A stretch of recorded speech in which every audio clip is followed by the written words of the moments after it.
Mandawi City Agriculture Office mihimo og training kabahin sa Farmer Scientist Program alang sa mga residente sa Dakbayan. Ani ang live report ni Nico Sereno. Nick.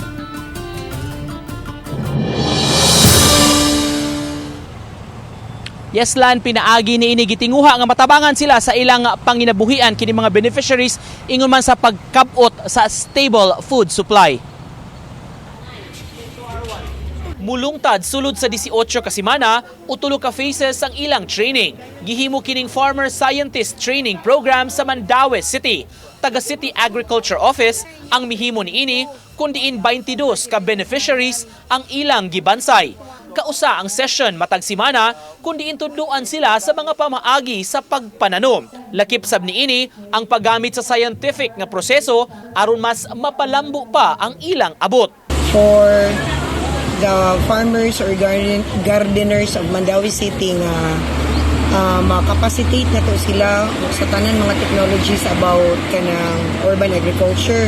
Usa sa nakapahimo sa programa si Krisha nga mipasabot nga daghan silag nakatunan gikan ini. Ang mga beneficiaries mutambong sa sesyon kausa matag semana hangtod nga makumpleto ang kurso. Ako yung mama may naguna og apil. So, it was in the midst of pandemic, nag-school ako. Every week nga kanang mag-meeting sila diri ni nigulo ni mama daghan kay sila og kanang mingon siya nga lingaw kami dito day inani ana nya.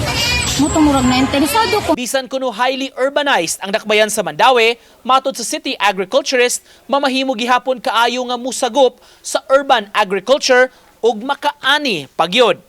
For food security reasons, mao gini atong gibuhat.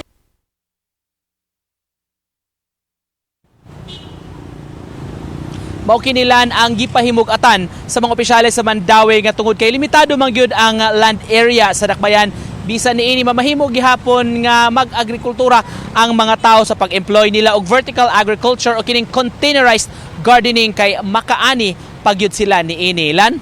Okay, daghang salamat Nico Sereno.